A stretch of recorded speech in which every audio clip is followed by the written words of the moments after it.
Hi, welcome to Karma Community Garden again here on Third Fruit Midlands Limited, and I'm a social enterprise that's working with Karma Community Garden to help you, empower you to do more gardening. Doesn't matter what age you are, there's some great activities we've got, some previous ones that you can look at.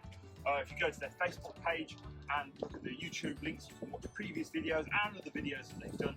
And we've got a resource today that actually kind of carries on from last week, because I've got a really rubbish joke from last week. Because last week we were doing all about worms. And my joke is, why did the gardener plant bulbs? And the rubbish punchline to that is, so that the earthworms can see where they're going.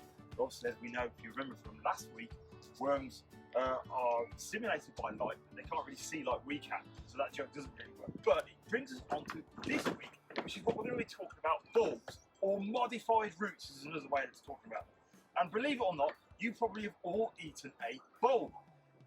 If you've ever eaten an onion, you've eaten a bulb. Yep. And what you're seeing at the moment all around us are these wonderful spring colour bulbs, which you see there. So I'm going to stand to one side so you can see how yellow that flower is. You don't see it now, you don't see it's disappearing. But that beautiful yellow bulbs we see of the daffodils, and the bulbs that we see of tulips, and the bulbs that we see of crocuses, these are all your spring flowering bulbs. Now, if you were on it back last year in the autumn, you would have planted those bulbs like this. So it would have been like this. You'd have brought them really reasonably priced and literally dug a little hole in the soil, planted it, and waited and waited and waited, and looked at your watch, looked at the calendar, and then you'd have probably forgotten about it. And then what you would have seen is eventually in February, green shoots start to come out of the ground, and eventually it starts to flower. And there are a number of different types of spring bulbs that come up. At the moment, what's just finishing is snowdrops and crocuses. If you've missed the opportunity to plant them, you can go to supermarkets and garden centres and purchase bulbs that are in containers like this. So these we've planted in containers. We put these in containers, and so it means that you can plant that no problem. Look at those lovely roots that have formed over the autumn, and you can see that basically you can just literally plant those straight in, and it will give a lot of impact and a lot of colour. Trouble is, if you've got some bulbs left over at the moment you put them in, they're not going to flower this year, and they might struggle to flower next year. You have a brief window, literally from the end of August right the way through till Christmas, when you can plant bulbs. Any time after that, what you'll tend to find is they'll come up what's called blind. They won't produce any flowers. But now they've got this wonderful colour that comes out, and they really stand out compared to all of the other stuff that's around, because it's all just sticks. Still, a lot of stuff that still hasn't put out its leaves, it still hasn't got as much interest. So when you see the bulbs coming out, they really stand out because it's the only bit of colour we have around this time of year. But what they're doing is they're taking advantage of how much light there is. Because there aren't any leaves on the trees at the moment, there's lots of light. So on this March day, it's a windy March day today, what we're finding is that this sunlight is bright. It's right in my eyes at the moment. It's really bright. But actually, over the next few weeks, what will happen is the trees will start to produce more leaves, that will produce more shade, and that's when the bulbs will have finished. But they've taken the advantage of this light period that you get. There's no canopy on the trees. But you don't just have to, it's not just spring bulbs that you can plant. You can plant all sorts of modified roots at different times of the year. And in the springtime, we also have two types of bulbs that you can plant. Now the first one that I've got here is one called Crocosmia. Now this is an interesting one. It looks like a bulb. It's got the shape, same shape, because you know what we say the word light bulb, don't we? It's got that shape of a bulb. So when you look at it compared to it, but actually they're different. When we look at things like when we say what defines a bulb, what you're actually looking at is the bulb is there in layers. So I'm sure you've probably done this before in the past. So you've got all of these layers that are there that are on things like an onion. You see that? There's lots and lots of layers that are inside there. Yep. So that's what defines a bulb. Obviously the shape of it is like a light bulb shape. So you can see this like big oval shape that comes up, looks like a bulb. but also it's these layers. And I've got another one here. I've got Narcissus, a daffodil, and again, does it define it as a bulb?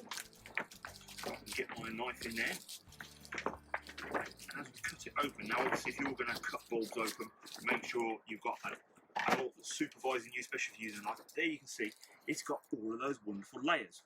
Here you've got this green shoot at the top that goes into these layers, and you've got the roots that are down there at the bottom. So you have a shoot and a root, and in there is stored lots and lots of sugars or food.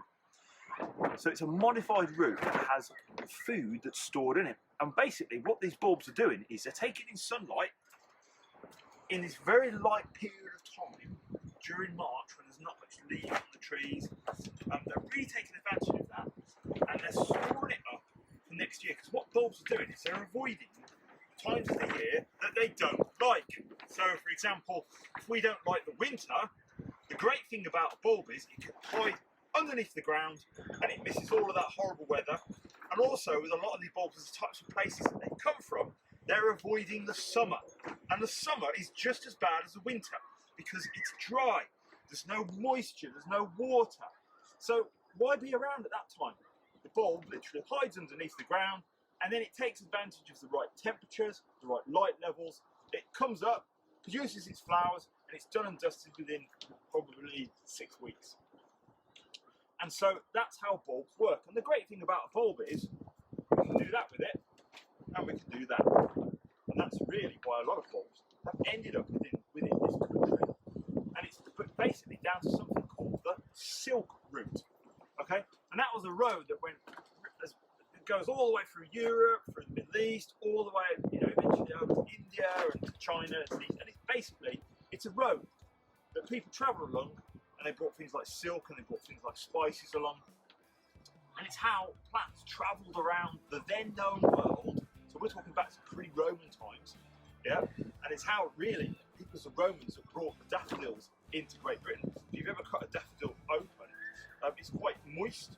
It's got a lot of juice that's in there, and the Romans believed that if you got a cut, if you rub that on your cut, it would be it would make it better. So. That's why if you look by Roman roads, there's lots and lots of daffodils, because the Romans believe that. Obviously, if you see a daffodil and you break it off and you think you've got a cut, don't do that, because actually it can damage. If you've got quite sensitive skin, it can probably give you a nasty rash. But the Romans believed it was able to heal them. So they brought it to this country. But it was so easy to do, wasn't it? A Roman could just do that, put a bulb in his pocket like that, and it's preserved, and he goes in, plants it in the ground, and up it comes in the spring. Because the plant, when it's like that, is dormant, so you can carry them around rather than like that. Can you imagine a Roman trying to take that? Well, put that in his pocket. It would be impossible. You couldn't do that. Whereas lots of those, no problem. Stick them in a sack, put them on your back, and you can take them around. And so with these ones here, they've got that bulb shape. So what I'm going to do now, we're going to come in a little bit closer and have a look inside. We'll see there's a difference. So we'll notice inside there's no layers. So it's more like a corm. Yeah, but it's still doing the same thing that the bulb does. It is storing up sugars, storing up energy to have a burst of life in the spring. That's how it works. And they either take the sugars down through the stems or the flower, through the leaves like that, or like with this one here, this one's called an iris. Okay. So an iris, is what's called a rhizome. So you've probably eaten a rhizome. That is very much like a piece of ginger, stem ginger, if you've ever had ginger. So that's a rhizome there. And again, that's just on the surface there. It's absorbing in sunlight as well. And it's jam-packed with starches and sugars.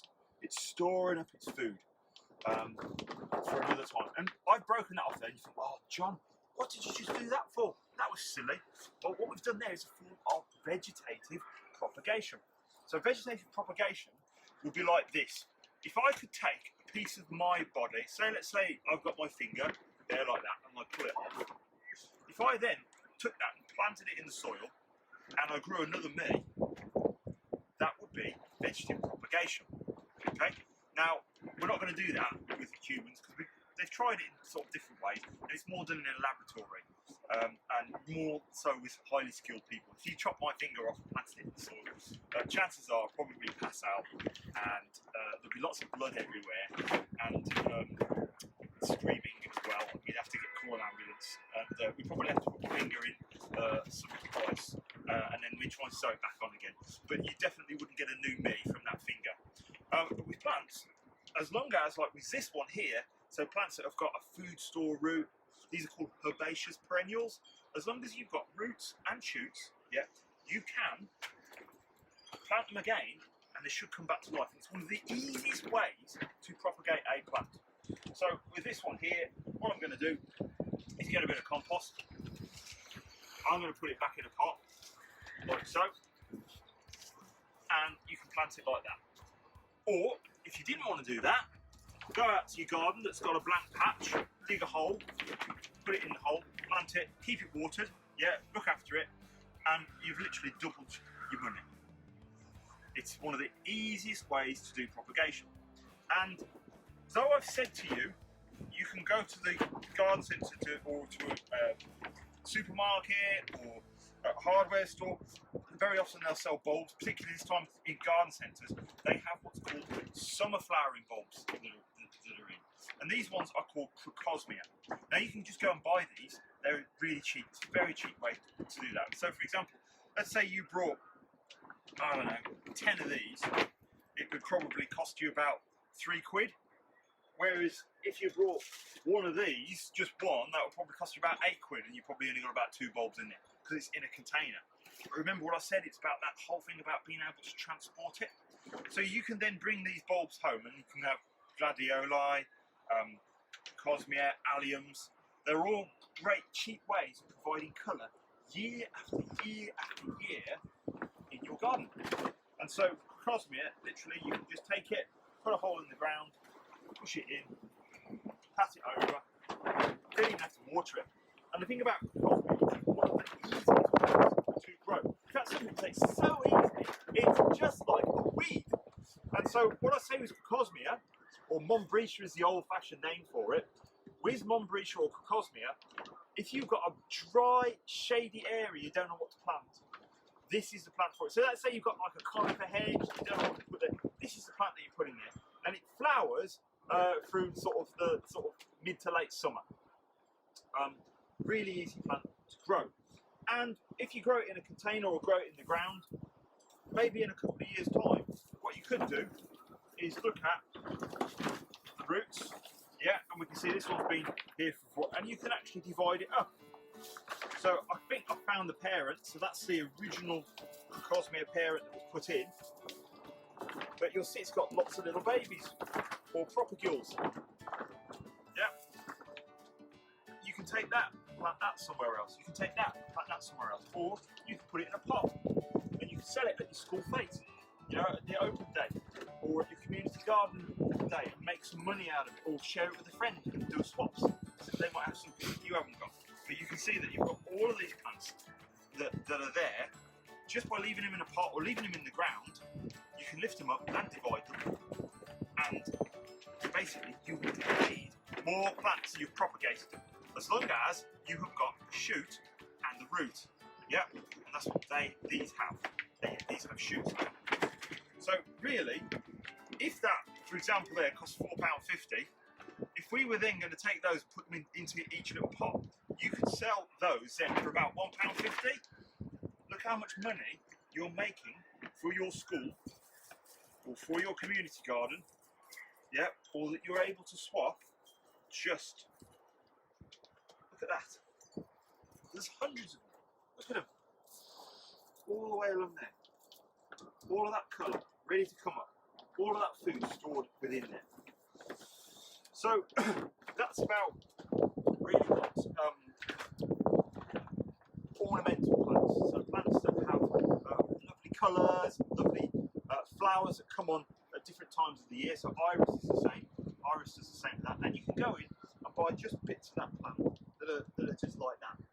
And what's interesting is that with the history of bulbs, what you tend to see is how much money is involved with them. So for example, at the moment, you'll see a bulb called crocus is out at the moment. Now crocus in this country, they look amazing. Oh, they look great. You often see them great big patches on lawns. They only grow about that tall. But in the middle, they have the centre of the flower is the reason why the plant ended up over here, in the sense that it's a spice or a herb.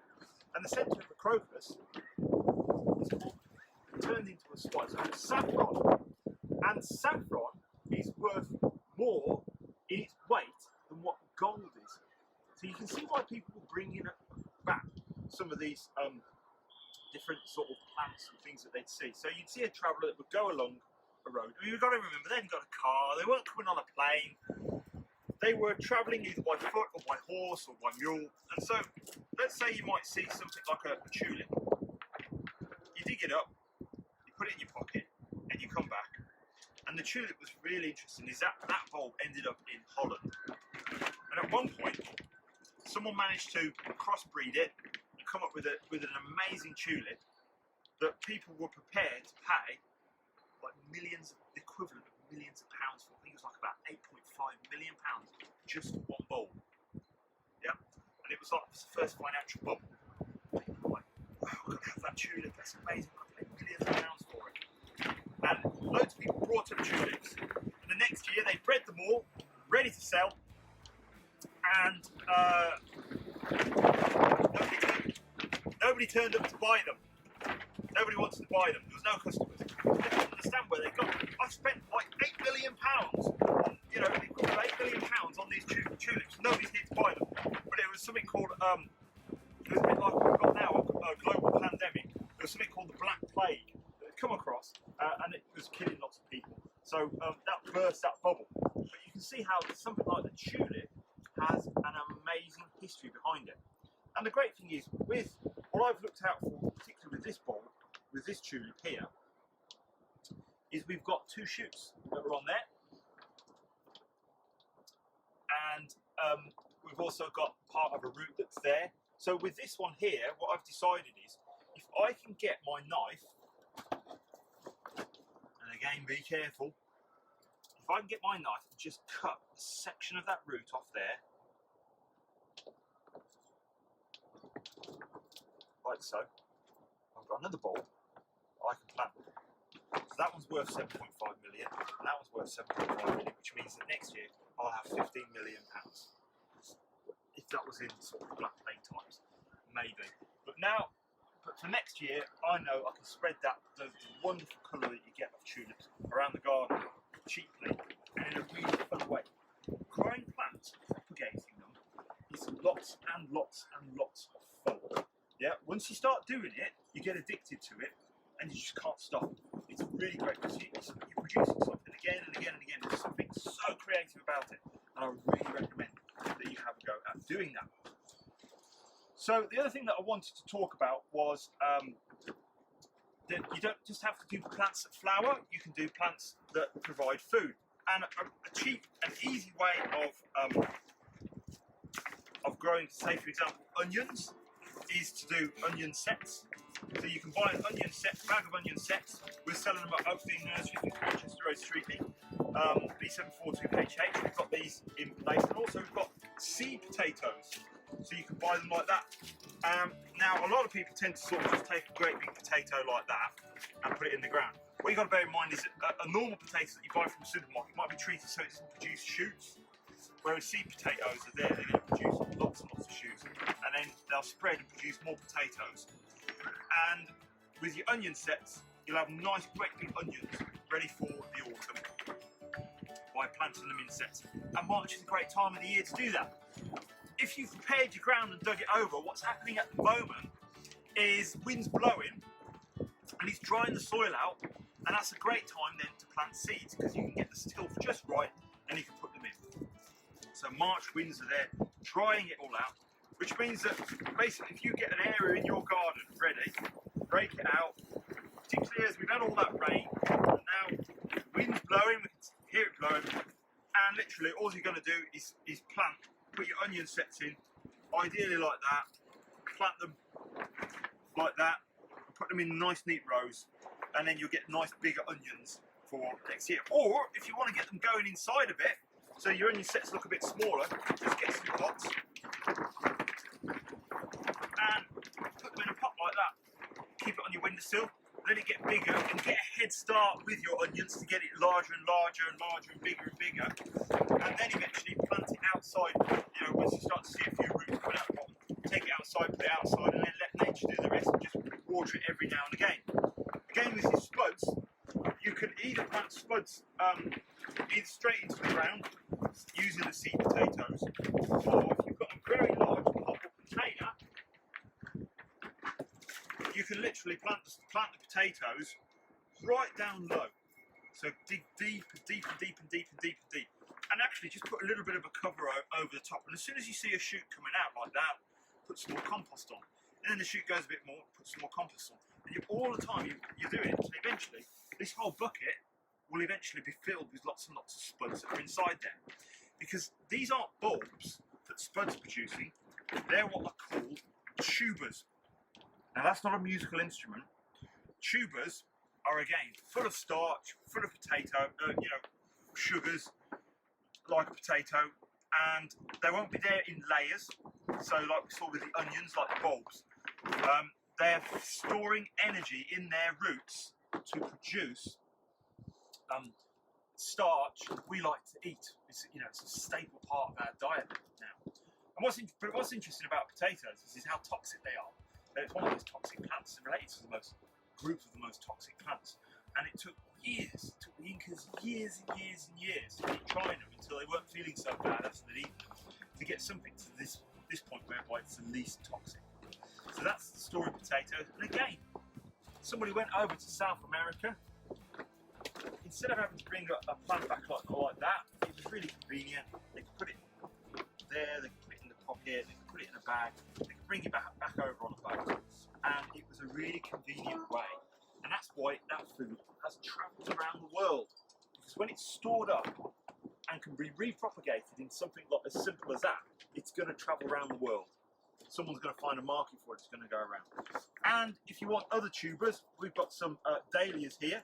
You can buy dahlias like this. You can buy them in bags in the supermarket, or in they look in a bag like this, or in a garden centre or nursery. But my last tip that I'm going to tell you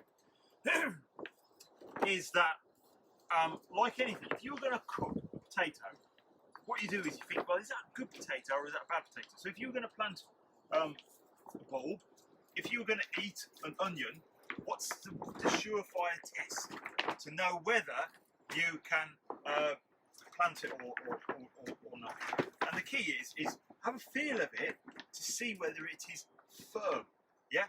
And if it feels nice and firm, and it doesn't look like there's sort of horrible diseases or something's had a real good eat of it or a chew up of it or made a hole inside it, if it's all of those things, put it in the ground and plant it.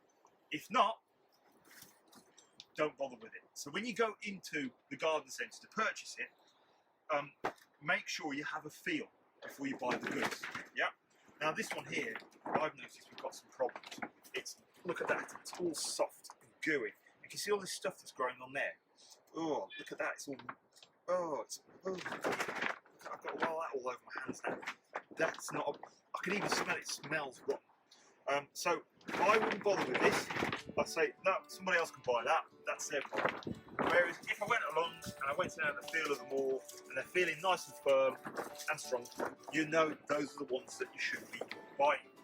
Okay, so that's all about bulbs. They are food stores in roots, they're modified roots. There are lots of different types. When we spoke about rhizomes, which is like ginger, we spoke about bulbs, it's got lots of layers, yeah, that makes a bulb, so onions, daffodils fall into that place. We've got corms, when we spoke about cosmea, that store up the food that's in there as well. Tubers, not the musical instrument, so you've got things like potatoes, daisies, you can do that. So you can get your food, you can grow your food, and you can grow your flowers in that way. It's a really cheap way, and don't forget, it's a really convenient way of being able to take it around, travel with it, and do lots of different things with it around the garden, and also to eventually share or to sell. You can make a profit dividing them. Do you remember what I spoke about? Vegetative propagation. It's not through flowers and seeds, it's taking a piece of the plant, taking it and growing another one. All as long as you have a root and a shoot. So that's all about modified roots. in the form of rhizomes, bulbs, culms, tubers. That's what we've done about. Just to go back over, the first session that I did here was with something called microgreens. So I don't think you might, if you haven't seen it, you can watch an earlier program that they've got. Now the microgreens, these are the radishes that we put up, and that's been what's about 3 weeks, and they are more than ready. They've been ready now for a week to basically harvest. Now we can see that these here are cotyledons, and down there, those are the true seedlings. So if we cut the cotyledons off, it actually won't harm the plants. So we're at the perfect point whereby we can eat the cotyledons, but you can still grow the plant on because those are the real leaves that are down there. And that's what we're going to do. Harvest them, and the key is to take them off like that. Use a pair of scissors if you can. If you want to wash them, particularly if you wanted to get bacteria or anything off like that, get some fizzy water. You don't need to spray them with antibacterial or anything like that. Get a bottle of carbonated water, fizzy water. That'll draw all of the bacteria off. Put it in a sieve, and then ready to eat. You can put it on your sandwich. You can put it on your Big Mac. You can put it in your soup. Hasn't got lots of flavour. What it has got is up to 40 times more nutrition than the actual crop when it grows completely. Now, it takes at least 8 weeks in this country at this time of year to get to like a radish that you can eat, whereas in less than 3 weeks we've had something that you can eat straight away that's got 40 times more nutrition. So I hope you've done really well with your seeds. I've also noticed that the wheats that we've grown inside our miniature greenhouses, glass houses, we can see the wheat starting to come up there. That's in my inner toilet tube of your toilet roll. So that's there. I'm going to leave that in there a bit longer, and you notice how moist it was in there. Nobody's been watering these. It's been great. So it's all trapped in there, and eventually, when it starts to touch the top, then it's produced more roots. We'll be able to put it outside, or we'll be able to put it in the ground if you want to. Or if you've got enough in there, again, that one's wheat, you can just trim the top off, keep eating it, and it will give you that 40 times more nutrition. So I hope you've really enjoyed the session that we've done today, all about really simple ways of propagating plants and cheap ways of getting colour and food in your garden.